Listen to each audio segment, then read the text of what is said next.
We are back, episode 138, the Be Still Golf Podcast. I'm Zach. This is I'm, Casey, and yeah. here we are again. Brought to you, of course, by our friends at Moon Golf and Moon. It's got multiple locations. The one closest to us is Auburn, Alabama, and we visit it quite frequently. We're not just Too background. much for my wallet. As I say, we're supporters, we're shoppers, and so we believe in Moon Golf. We love everything about them. We think you would like them. Go check them out. They make the BSG podcast and our videos this year possible. So thanks to Moon Golf. Tonight, we're joined by Christian Fryland. He's a PGA pro, basically. We're going to talk to him about some golf, some stuff. Maybe something will stick out that will help you get a little better at golf. I've got some questions I want to make myself better. So we'll talk to him. We're going to talk about me and Zach just filmed a video Saturday, and then the course we played at is home to a recent PGA Tour winner. Crazy, it's the same weekend. Yeah, we were talking about him at my in-laws earlier about how good he is. Mm-hmm. And my mother-in-law said, Zach, why don't you just practice so you can get good? I said, there's light and night difference from how good I could be to how good these guys are. I said, it's not something you can just play and practice and get good enough to. I said, there's guys that are born to do it and then put the work in. And there's guys like me who like the game. And no matter what I did, there's no way I could ever make it. Yeah. The best meme you can get to is just weekend warriors having a good time. That's all I want. Weekend warrior. Let me get on some of these nice courses and just keep it moving. That's all I want. We're just having a good time. So we'll talk about that. We'll talk about this week in the PGA Tour. It's a very notable tournament. And then we'll wrap it up with tonight's episode. So first, we're going to jump into our interview with Christian, and we'll get into that right now. Wow. Everybody, we're joined by Christian Fryland right here. We've seen him on Instagram, and that's where we've seen him doing his kind of helping tips and helping us get better. And people like at my skill level, we love watching it because I need all the help I can get. So shout out to Christian for that. I guess the first thing we can talk about that we have in common is you recently, you put out a video playing one of our favorite courses, the Fields. What'd you think about the course? Yeah, it was really cool. So I had a couple friends and I were like thinking, kind of messing around with starting our own YouTube thing. And so we probably put out 7 or 8 videos. And one of them we did was at the Fields, and we were just kind of excited to go play it, just because of the fact that it was really affordable, but there was just a lot of thought behind it, and just kind of the story, like we had heard the stories behind it. And there's another course close to where I live called Katichi, which is in Hartwell, Georgia, and it was done by the same architect, so Ashley's dad.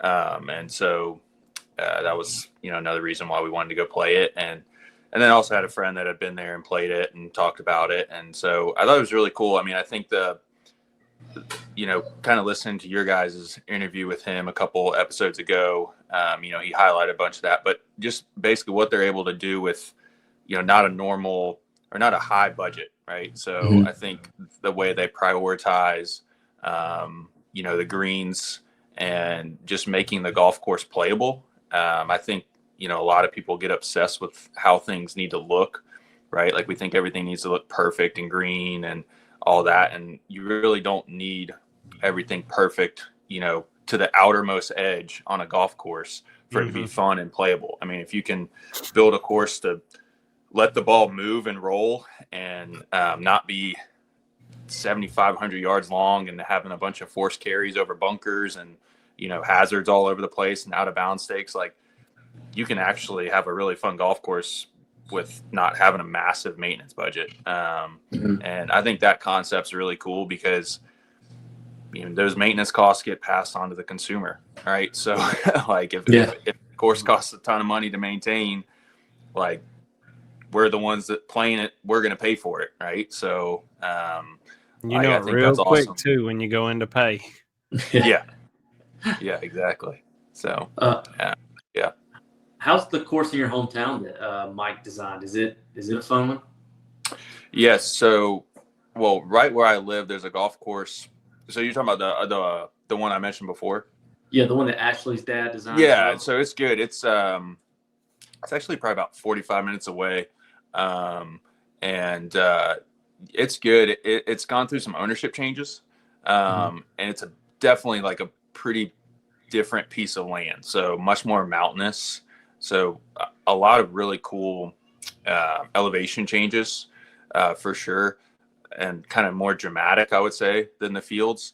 But probably it'd be interesting to ask him about it. Like probably a little bit more difficult to kind of weave the golf course in there, right? Because you just don't have as much flat land, and but there's a lot of really cool holes. Yeah, it's it actually kind of, there's enough flat spots where you kind of tee off down into some valleys. So there's a lot of really cool tee shots, and the fairway is actually played pretty flat, and then the area around it's just super undulated and stuff. So it's a really cool design. I haven't been there. We actually did a video there as well. That was like our first video we did. We haven't been there and probably since we did that video. So that was probably a year and a half ago. And it's gotten new owners since then. So I heard that, I don't know if you've heard of Curry Heat Club. It's another course in kind of northeast Georgia. That I heard Northwest Georgia. Sorry, their owners bought it out, and so hopefully they're going to put some money into it. As soon as you go from like a traditional flat style course to like a hilly one where everything's either above your feet or below your feet, you're like, I am awful. I need as flat a lie as close to a bay as I can get, because guys our level, I don't practice anything like that. So as soon as I'm standing, I'm like, okay, above your feet goes left, below goes right. Which way do I aim?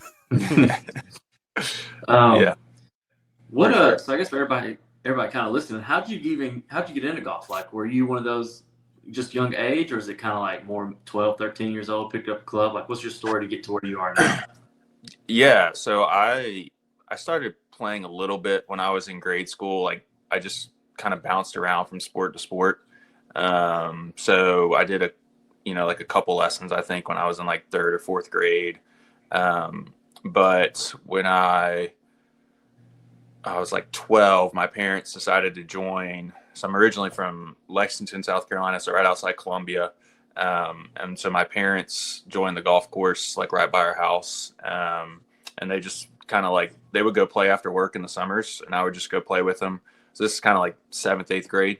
And then I went to a small private Christian school at that time, and my best friend was on the golf team.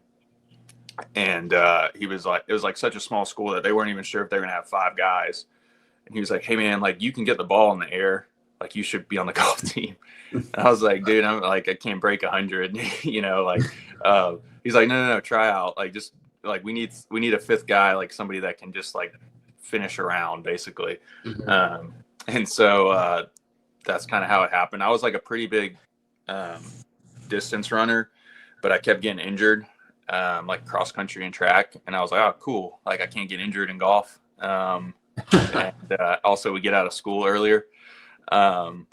So that was kind of how it started. And my first tournament, I shot 110 on 18 holes, not 9 holes, but and I like to this day I remember that number, right? And I just remember like, damn, these kids, like they're not that much more athletic than me. Like they're shooting, high school golf, they're shooting 85, and I was like, there's no way these kids should be beating me by 25 shots. Like, so then I just started taking more lessons and just like looked at every chance to compete and try to get better. I think the competition probably like hooked me more than anything. Like I just didn't like getting beat, and golf unfortunately is a game that you get beat at a lot. But that's kind of how I got into it. At least the beginning part of it. So what about now? Like the profession now, you're teaching a lot of people. Was this kind of your your goal for it when you got into it, or was it, did you want to kind of compete a little bit more and it led to this, or? So like I was never good enough. Like, so in high school, you know, if I played well, I'd be shooting kind of like mid to high 70s. And so it just, you know, probably could have gone to like junior college or something. But ended up going to Clemson, and I was actually, and so I still played golf like while I was in school. But I was actually like just got a regular degree, and we were living in Knoxville, Tennessee, my wife and I, where we had our first kid, and we worked for a campus ministry. And so we were at the University of Tennessee, and we kind of realized that we loved like being in ministry, but we didn't really want to be in college ministry like the rest of our lives, because we didn't want to be up till 11 o'clock at night and with like having kids and stuff. And so like I was working part-time at like a municipal golf course, and I was really fortunate to get in touch with a guy named Brandon Ray. So he's on on Instagram. It's called Low Country Lessons is his Instagram. But I got in touch with him while we were living in Knoxville. I was like, you know, my mom actually knew him. She lived in Charleston. He's in Charleston, South Carolina. And, you know, I just called him, and he's like, well, like, tell me about yourself. Like, what do you want to do? And like, I was like, I love interacting with people and like helping them grow.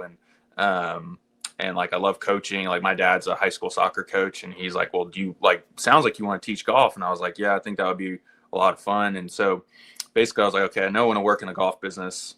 And I kind of applied for some like just entry level assistant professional jobs. And he called me, and he's like, hey, like, do you want to come be my junior golf leader, like run my junior program down here in Charleston? And he's like, I honestly don't know how much. He's like, I think you'll make a good bit of money, but like, I can't tell you exactly how much you're going to make. But really just kind of trusted him. And like, it was one of those things where God kind of put somebody in your path, because he just was like, it still is like just an incredible mentor. And he's not even really, he's only like 7-8 years older than me.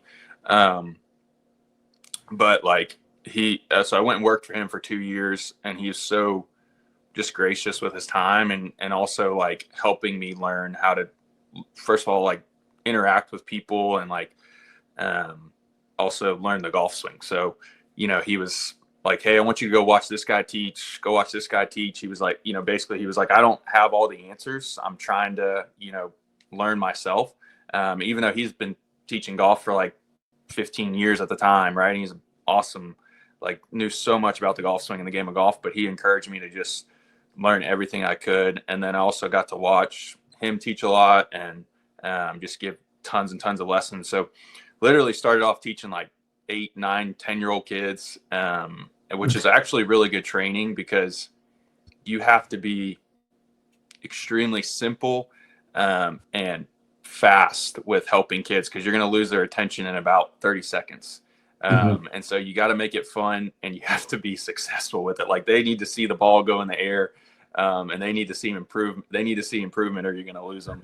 Right. So I'm super thankful for that, and thankful for him. And then ended up moving back up to the upstate of South Carolina, like back to the Clemson area, and was on my own for like 4.5 years, teaching full time at just like a public driving range with lights, and now it has top tracer and everything. And then ended up getting a job at the Cliffs, which is a private club here in the upstate. So there's actually 7 different communities within one club, like all scattered across the upstate of South Carolina. So it's called the Cliffs at Kiwi Springs. And so we have a learning center there.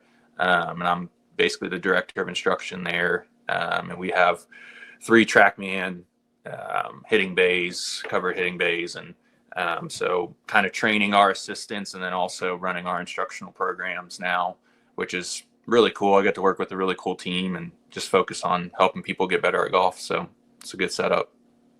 Do you think you enjoy starting with kids more, or someone like our age that has a million bad habits, but you can possibly see potential? Yeah, that's a great question. I mean, I think it just depends so much on the person, right? Like, I think that, so I'll give you kind of a roundabout answer. So there's one of the best books I've read recently. It's called Golf Beneath the Surface. It's by a guy named Dr. Raymond Pryor. So he's a psychologist, a sports psychologist.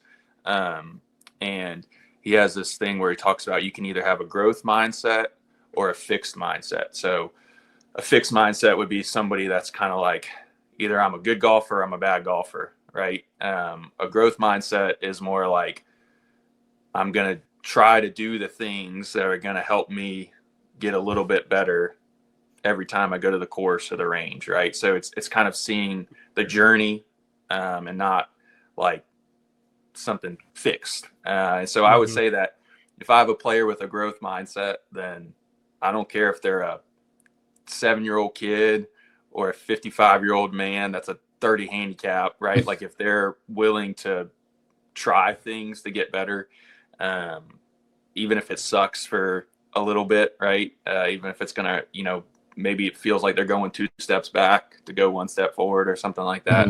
I think that's the people that I enjoy working with. That like I think change is hard, right? Especially when it comes to golf, especially if you have a lot of those bad habits.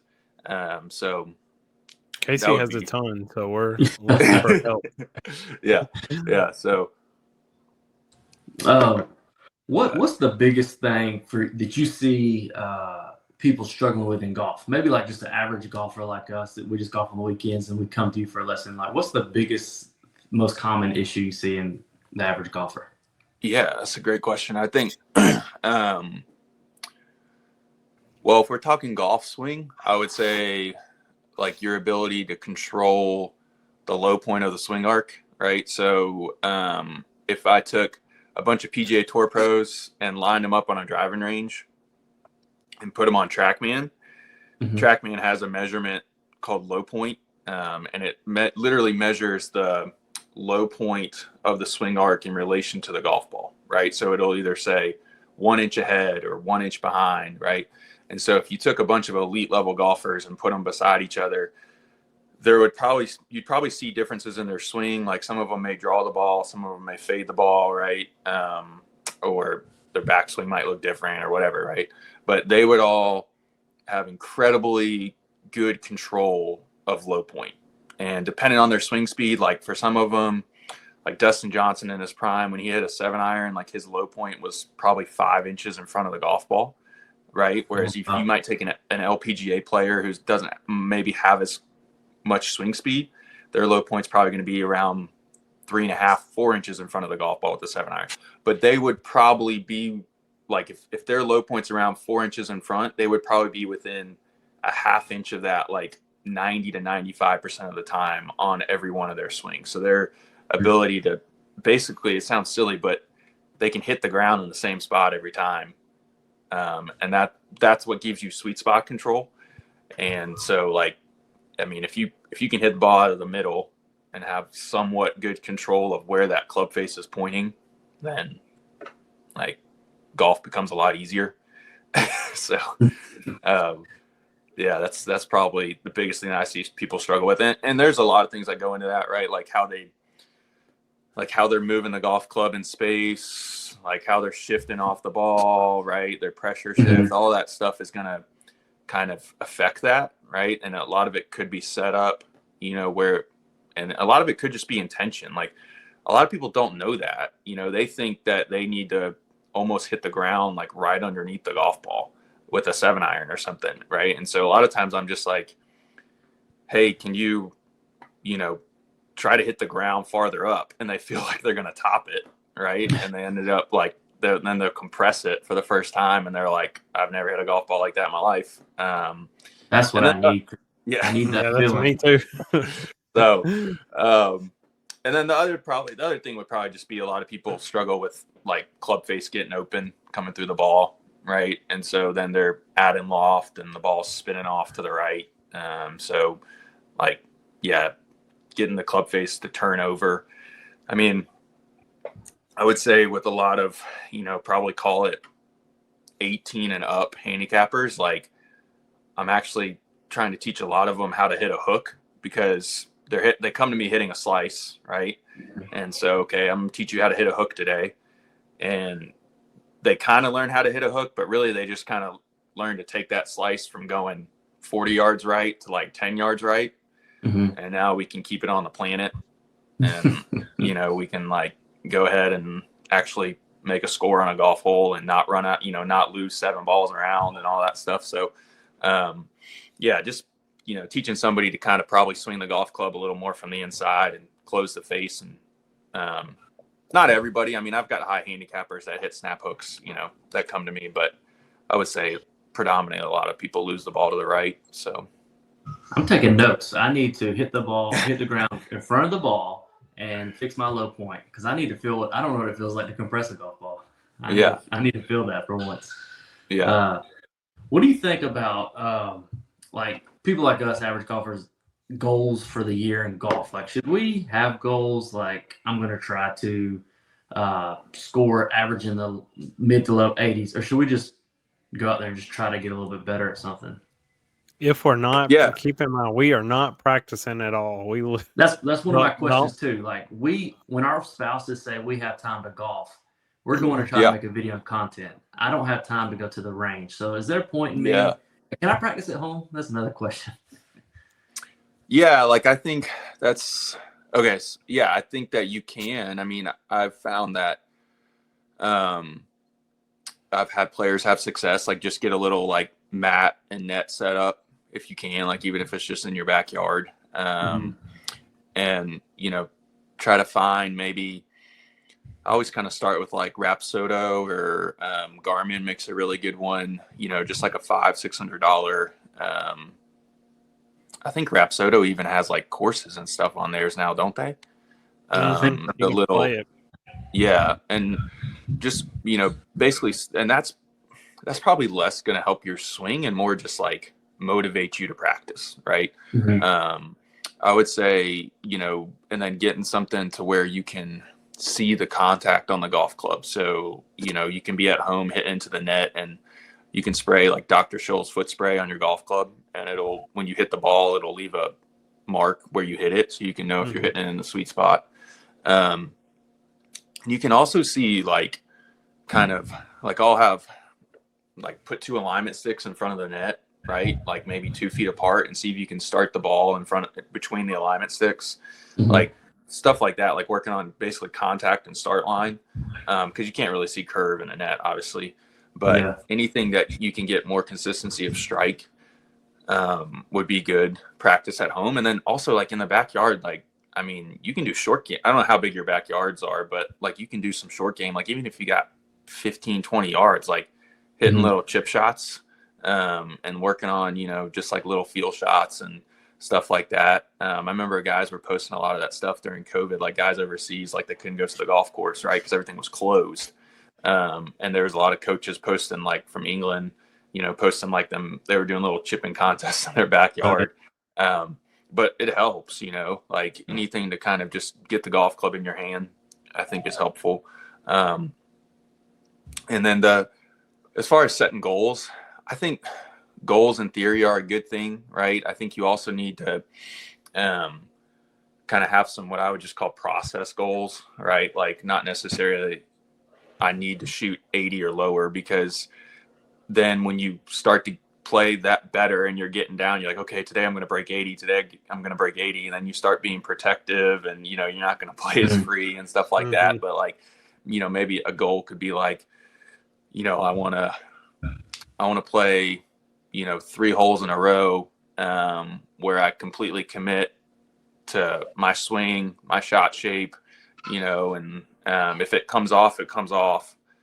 But if it doesn't, it doesn't, right? Because ultimately you can't control the results. Like that's what I tell my players all the time. I'm like, you actually can't control the results in golf, right? Like you can hit a perfect shot and the wind gusts right as you hit it and you come up short or long, whatever, right? And like you literally hit the perfect golf shot, but because the environment didn't allow for it to happen, like you've lost control over it. So, you want to have those process goals. And then obviously, like if you can find a good coach in your area that can kind of help you with 1 or 2 things just to tighten your dispersion a little bit, would probably be good. And, you know, even if it's just like one lesson every 6 weeks or one lesson every, you know, 2 months or something, just to kind of make that little bit of improvement, you know, down the line. But don't feel like you got to chase. And it doesn't sound like you guys are, but I think what a lot of people do, you know, on social media now is they're like trying to chase this golf swing that they saw on social media. It's like, you don't need to swing like that. You know, like obviously your swing needs to get better, but you don't need to chase this golf swing. You can just kind of try to incrementally make yours better. And then just find the parts of the game of your game where you're losing shots. Like, if you're not putting the ball in play, obviously you're losing a ton of shots off that, right? If you're chipping twice, you know, multiple times around from 20, 30 yards, like if you're chunking 50-yard chips, then, you know, that's what you need to work on, right? So finding your stats kind of. A few more questions for you. Do you enjoy playing more or coaching more? I probably should say coaching, because that's what I do full time. I mean, I still think I love competing. I just think so somebody said this, I heard this like a year or two ago, I'm not sure, but like, I would say that tournament golf and casual golf are not the same sport. Like, so like at the end of the day, when you have to sign your name on the scorecard and there's a leaderboard posted, like to me, that's a different sport than just going out and playing with your friends and, you know, that kind of thing. So like, I love it. Like when the nerves are going and like, you know, you can't sleep too well the night before, or like you get in the round and you get off to a good start. And, you know, I've been fortunate, like, unfortunately they're all kind of, most of my highest professional finishes come in team events. That just kind of shows you my consistency, but, you know, like just coming down the stretch when you got a chance to, you know, finish in the money or even win the tournament, like there's nothing else like that even compares to that. And unfortunately that doesn't happen a lot for me. But even just getting in kind of the heat of competition, like I love that. But I also love, you know, I don't know which one I would say I like more. I mean, I love working with players that, you know, just want to get better and they're willing to kind of put the time and energy in, because then I kind of learn, right? Like those are the times when I can really learn, like, okay, am I actually helping these people? You know, are they getting better because when you're not really putting the time and energy in, it's like, obviously we're never really going to know if what we're doing is working. Yeah, I would say it's pretty equal. I mean, I probably get to do more coaching or a lot more coaching than competing. So I'm probably more prone to like say competing just because I don't have that opportunity as much. But I enjoy both. Last one for you, unless Zach has one. I thought you had something. I'm good. Yeah, I can go with the last one. We are a month out as of today from the Masters. Who's your pick for the Masters? We're trying to get our guest picks as we lead up to it. And see if I should have thought about this. Man. There's an easy answer, which will be the favorite because he's a two-time champ. Yeah. But then there's the second easy answer, and that's the Terminator, Ludwig. Yeah. I think my top four are Scotty, Ludwig, Bryson, and Rory. I want to see. Yeah. I kind of want to see Rory complete the Grand Slam. I'm not a big Rory fan, but I would love to see it for golf. Yeah, that would be cool. Yeah, I don't know. Like, man, I want to say somebody like weird, like Will Zalatoris, Tommy Fleetwood, like Henley because he just won. Or like Keegan Bradley or something. That'd be good. I just like. I mean, okay, so I'll give you. Yeah, so my safety would probably be Oberg. And then my dark horse would be Keegan Bradley. How about that? Yeah, I like that. Keegan's a good one. Yeah. So I would love for someone new to win it and shake it up. Someone like Tony or Bryson. Like you But said, I Tom feel Fleetwood like, would be a great one. yeah, for Fleetwood's first win on tour, Yeah. Great. it would be life changing or Yeah. something like that. But I'd love Yeah. Brooks. Brooks Yeah. or Bryson would be my Yeah. go-to hopefuls, and then I think Ludwig or Scotty's the realistic ones. Yeah. I mean, it's so interesting because like it's like you have to draw the golf ball there.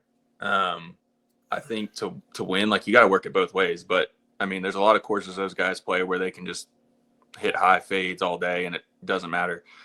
But like you got to draw the ball, like, but you got to hit like a high draw to win there, which is so interesting because like most of those, I would say probably a vast majority of tour pros like don't hit a high draw anymore, right? Mhm. And so it's really cool. So have you guys been? We went last year. Okay, good. We went last year. I won the lottery, and we went on a Nice. Monday. Nice. And my wife has been obsessed with going back. I think Yeah. next year, whether we win the lottery or not, we're going to scalp tickets to go. Yeah. Yeah. So one of the biggest perks of like PGA membership is we get a free Masters ticket every year. Oh, wow. So yeah, I'll probably go Friday. I went Friday last year. Friday's a great day because you get to see everybody because there's not a cut yet, obviously. Mhm. And, you know, just like, man, just going to like, I think 10 is such a cool hole to watch, like, because they got to hit a high draw. Mhm. And like 2 is a really good hole to watch because I got to hit a high draw. And like 11, the approach shot at 11 is so good to watch because they've got water left, but the ball's above their feet off the fairway. Mm-hmm. So like what you were saying earlier, Zach, about like when you got uneven lies, It right? changes Like, your thoughts on the ball real quick on Real what quick. you think you can do. yeah, it's really, really cool. I mean, that's why like that golf course is just so fun to see them have to navigate it. And it's like the fact, I mean, they've lengthened it, but other than that, it doesn't really change a lot, you know? So it never disappoints. Well, everyone, you heard it here. We're going the dark horse. Our captain, Keegan Bradley from Christian. No, but thanks for coming on. For everybody, go check it out. Y'all can check out Christian's Instagram, and he's got some videos on YouTube. We are going to do some more. Sorry, say that again. Are y'all going to do some more videos for YouTube? I would love to one day. So I had a good buddy that was kind of doing a lot of it with me. He's really skilled with like video editing, but he works full time for Clemson Athletics. Mm-hmm. So he like, you know, basically like if you ever go to like a college football or basketball game, those like hype videos that they do, he does like stuff like that. And he does like podcasts for the team. And so he's just super busy. So I messed around with it a little bit, but I mean, for me to edit a 20-minute video would probably take me like a week.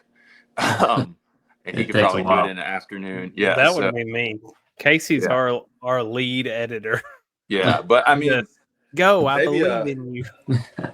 You know, I'd be down with being in one. Like, you know, I saw you guys doing those break 50. I'll have to get in on one of those. Yeah, absolutely. Meet up get and it do done, it. That'd maybe. be fun. I could bring one of my buddies that is a good player or something down there and see if we can get it done. That's what it takes because we're not good. We shot 49, but we had 2 pros, and we used like 7 of our shots.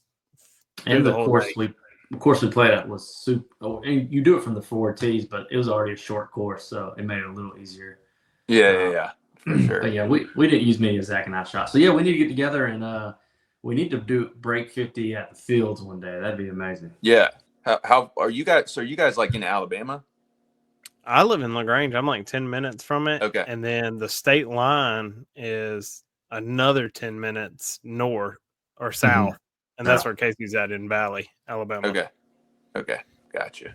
But we got trucks ready, full of gas, ready to ride, and me somewhere to play too. We'll get you have to get you guys up in the upstate. We've got some pretty cool tracks. A little more mountain golf, but we've got some cool places. So we're for it.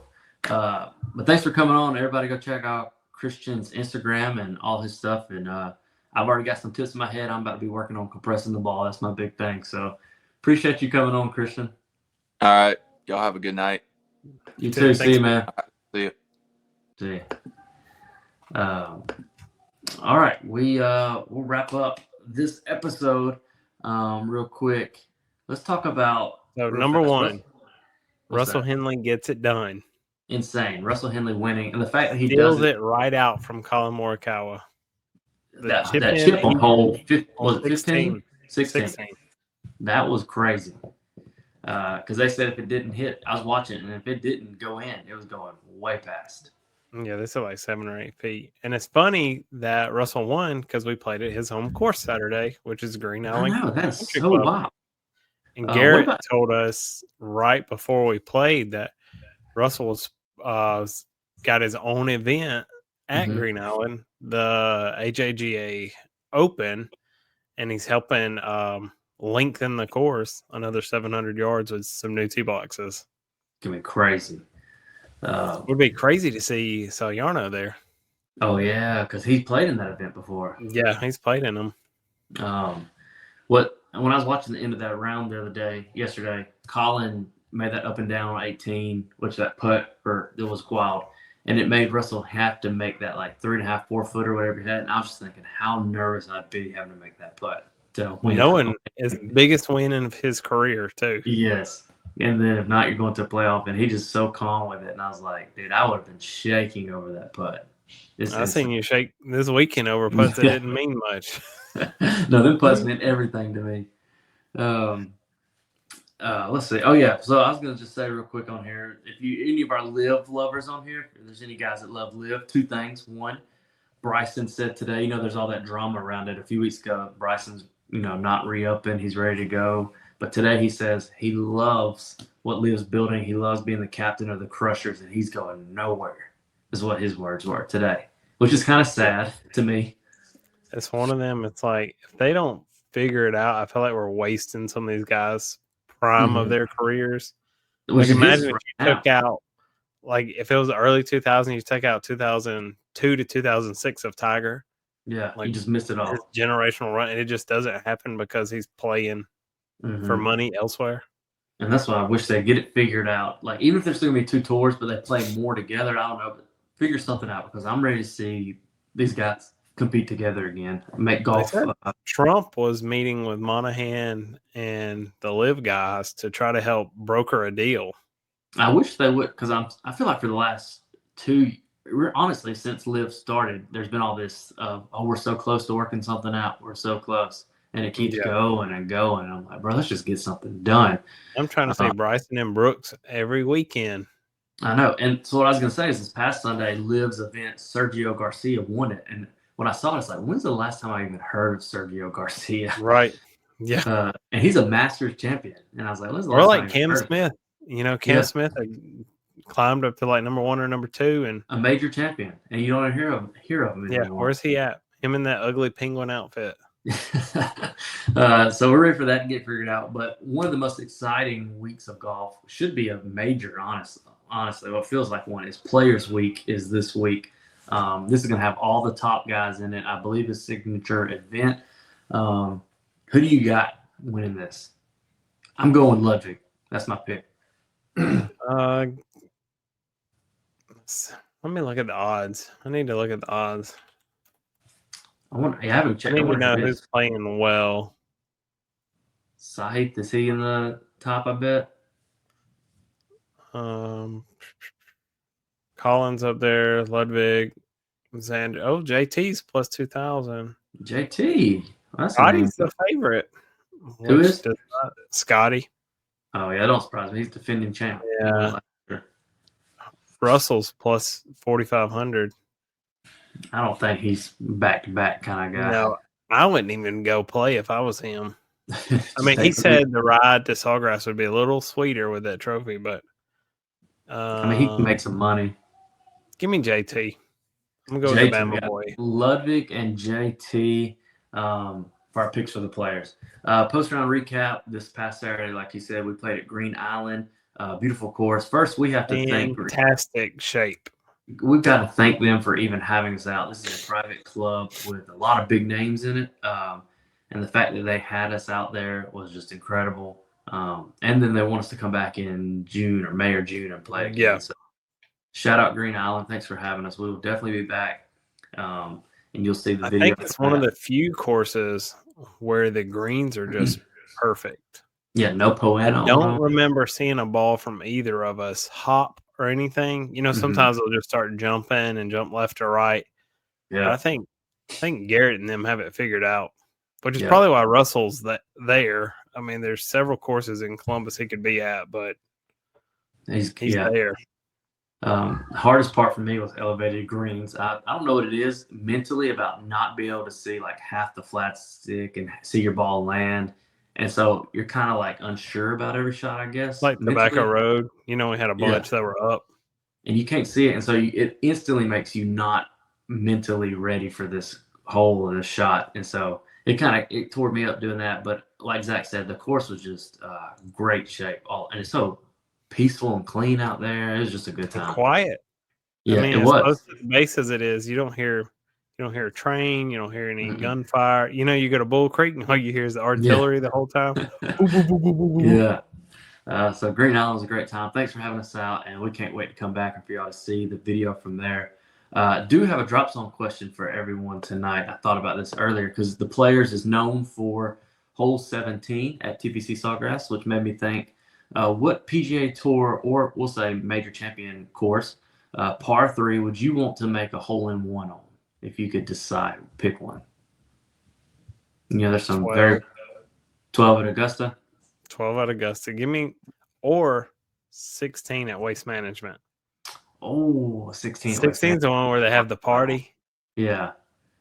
I think it's one of them. Are you going legacy? Or are you going for vibe? If you're going for vibe, it's Waste Management. Yeah. Or the is it like 6 at Pebble, that downhill one? 7, hole 7. 7. Yeah. I don't care about Pebble. It doesn't mean anything to me. Yeah. 12 at Augusta or 16 at Waste Management. If I'm in the hunt on Sunday, give me that hole-in-one on 12. That'd be insane to do that. And then, because I think 12 at Augusta doesn't have a lot of hole-in-ones compared to, I think it's 16 at Augusta. There's a lot of hole-in-ones there. I think for the iconic of it, and while I'm asking this question, give me 17 at TPC. That's one of the most talked about par 3s in golf. Everybody's like, I want to go play there. I'm thinking about that hole. So it'd be cool just to see one on there. So give me that one. Let me know what y'all think, which one y'all want to do. And let us know. We'd love to find out what you got to say. I think that's it for this episode, though. Thanks to everybody coming on. Thanks to Moon Golf. Thanks to Christian for being here with us and talking golf with us. Go give him a follow on Instagram. And just hearing him talk makes me think, like that low point, like I'm hitting so far behind the ball. I've never even thought about that. In my head already, I'm thinking, like, I need to try to hit in front of the ball and just see what happens with that instead of just trying to make contact. And so I know exactly what he's talking about, but I'm like, I'm just trying to hit the ball straight. I know. Maybe I've never thought about compressing it. Yeah, because even him talking about hitting, I'm just gonna figure it out and work on it. So go check him out. Thanks to Christian for coming on. Make sure you like and subscribe on Be Still Golf. I think there's a video coming this Friday. I think I've got to sit down and work on it, finish it up, but it's gonna be a good one. And then followed up immediately with Green Island, which will be so cool to see it on camera. So thanks for watching, everybody. Casey and Zach, BSG 2025. We out. Peace.